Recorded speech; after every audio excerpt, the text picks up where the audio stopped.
मन कइल बा टिकट पेने के रोज सिनेमा देखे के ना कि हमरा मन कइल बा टिकट पेने के रोज सिनेमा देखे के ना सैया जी टिकवा दिहले की सैया जी टिकवा दिहले की सासू जी टिकवा लिहली छोरी सैया जी टिकवा दिहले की सासू जी टिकवा लिहली छोर की सासू जी बड़ा दुखवा दिहले बड़ू जवानी में बदला ले लटकानी में ना कि सासू जी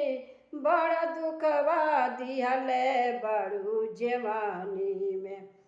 बदला ले लटकानी में ना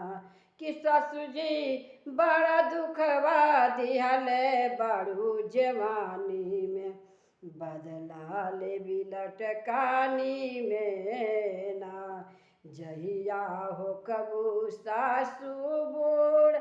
जहिया हो कबू सासू जी बूढ़ राव खनवा मंगबू देबो जरूर जहिया हो कबू सासू बूढ़ खनवा देवी हम जरूर सासू जी तोहर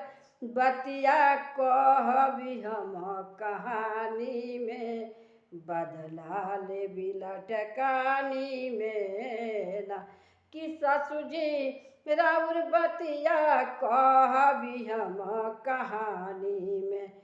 बदला ले लटकानी में ना कि हमरा मन कइल बा नथिया टीका पहिरे के रोज सिनेमा देखे के ना कि हमरा मन कइल बा टिकट पेने के रोज सिनेमा देखे के ना कि सैया जी नथिया दिहने कि सैया जी नथिया दिहने कि सासू कि गोतिनी नथिया लिहली छोड़ सैया जी नथिया दिहने कि सासू गोतिनी नथिया लिहली छोड़ की गोतिनी बड़ा दुखवा दिहले बड़ू जवानी में बदला ले लटकानी में ना कि गोतिनी बड़ा दुखवा दिहले बड़ू जवानी में बदला ले लटकानी में ना जहिया हो कबू गोतिनी बूढ़ जहिया हो कबू गोतिनी बूढ़ खनवा देवी हम जरूर जहिया हो कबू गोतिनी बूढ़ पनिया देबो हम जरूर गोतिनी तोहर बतिया कहबी हम कहानी में बदला ले लटकानी में ना कि गोतिनी तोहर बतिया कहबी हम कहानी में बदला ले लटकानी में ना कि हमरा मन कइल बा झुमका बाली पेने के रोज सिनेमा देखे के ना कि हमरा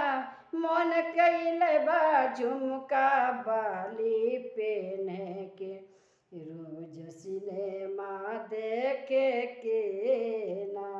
कि सैया जी झुमका दिहले कि सैया जी झुमका दिहले कि ननदो झुमका लिहली छोरी सैया झुमका दिहले कि ननदो झुमका लिहली छोर कि ननदो तोहर बतिया कहबी हम कहानी में, बदला ले बिलटकानी में न। कि ननदो खबू जहिया बूढ़, खनवा मंगबू तू जरूर ननदो होखबू तू बूढ़, पनिया मंगबू तू जरूर ननदो, तोहर बतिया कहबी हम कहानी में, बदला ले बिलटकानी में न। कि हमरा मन कइले बाटी काटरा पेने के, रोज सिनेमा देखे के न। कि हमरा मन कइले बाटी काटरा पेने के, रोज सिनेमा देखे के